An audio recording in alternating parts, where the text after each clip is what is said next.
സവാള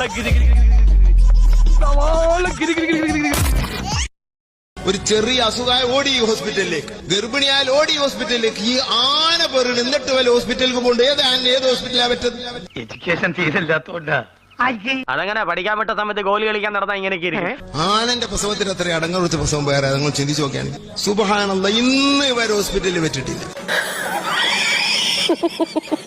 സുബ്ഹാനല്ലാഹ്, അല്ലാഹ് അല്ലാഹ് അല്ലാഹ് അല്ലാഹ്. പൂച്ച 6 പെറുന്നു, ആ ആട് പെറുന്നു 2, 3, 4. നായ 3-ാം മാസം പെറുന്നു. ഇന്ന് വരെ ഒരു ഹോസ്പിറ്റലിൽ വെച്ചിട്ടില്ല. നിന്റെയൊക്കെ സംസാരം പട്ടിക്ക് പോലും പിടിക്കണില്ലല്ലോ. ഞങ്ങളതിനിട്ടില്ലതാ ജഫറൂലിയ പെണ്ണുങ്ങൾ വെച്ച് 2 വീട്ടിന്ന്, എന്റെ പെണ്ണുങ്ങൾ 9 വെച്ച് വീട്ടിന്ന്. ഹോസ്പിറ്റൽ എന്ത്, ഡോക്ടർ എന്ത് അറിയില്ല. എന്റെ ഭാര്യ ഇത് 1-ാം മാസം മുതൽക്ക് 10-ാം മാസം വരെ ഡോക്ടർ നമ്മൾ തന്നെ. ഇതൊന്ന് ചിന്തിക്കുന്നത് നന്ന് മുസ്ലിമീങ്ങളെ. അള്ളാഹു എന്നൊരു സൃഷ്ടാവ് ഇതിന്റെ പിന്നിലുണ്ട്. ഫസ്റ്റ് നിന്റെ കണ്ടപ്പോഴേ ലാസ്റ്റ് വാണിംഗ് തന്നാണ്. ഞങ്ങളെ ഭാര്യമാരൊക്കെ പ്രസവിച്ചില്ലേ? ജഫർ സഖാഫിന്റെ ഭാര്യ എത്ര പറ്റണം?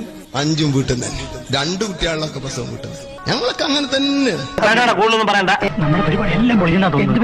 വീടുകളിൽ പൂച്ച പ്രസവിക്കുന്നില്ലേ, പട്ടി പ്രസവിക്കുന്നില്ലേ, ആന പ്രസവിക്കുന്നില്ലേ, മനുഷ്യപുത്രിക്ക് മാത്രം പ്രസവിക്കാൻ എന്തിന് ആശുപത്രി എന്ന് പറഞ്ഞ് വീട്ടിൽ പ്രസവിക്കാൻ ആഹ്വാനം ചെയ്യുന്ന ഇസ്ലാം മത പണ്ഡിതർക്കെതിരെ എന്തുകൊണ്ട് നിയമ നടപടി ഉണ്ടാകുന്നില്ല? ഞങ്ങളൊന്നും കാണുന്നുമില്ല, കേൾക്കുന്നുമില്ല. ഒന്ന് കൊടുത്തിട്ട് കണ്ണാടി എടുത്ത് കാണിച്ചു കൊടുക്കണ, അപ്പ കാണും. മലപ്പുറത്ത് അടുത്തിടെയും വീട്ടിൽ പ്രസവിച്ച സ്ത്രീ മരിച്ചിട്ടും അതൊന്നും പ്രശ്നമല്ല എന്ന രീതിയിൽ ഉസ്താദുമാർ പൊതുസമ്മേളനങ്ങളിൽ കത്തിക്കയറുകയാണ്. ഇതിനു പുറമെയാണ് ആശുപത്രികളിൽ പോകാതെ വീട്ടിൽ പ്രസവിക്കുന്ന സ്ത്രീകളെ ധീരവനിതകളാക്കി ചില സംഘടനകളുടെ പ്രചാരണം. അക്യൂഷ് എന്ന സംഘടന ഇവരിലൊന്നാണ്. അൽത്താഫ് ഇവിടെയുണ്ട്. അക്യൂഷ് എന്ന സംഘടനയുടെ പ്രതിനിധിയാണ്. അൽത്താഫ്, നിങ്ങളും ഇത്തരത്തിലുള്ള ആഹ്വാനം നൽകുകയാണല്ലോ. അത് മാത്രമല്ല, വീട്ടിൽ പ്രസവിക്കുന്ന സ്ത്രീകളെ ധീരവനിതകളാക്കി നിങ്ങൾ ചിത്രീകരിക്കുകയും ചെയ്യുകയാണ്. എന്താണ് നിങ്ങളുടെ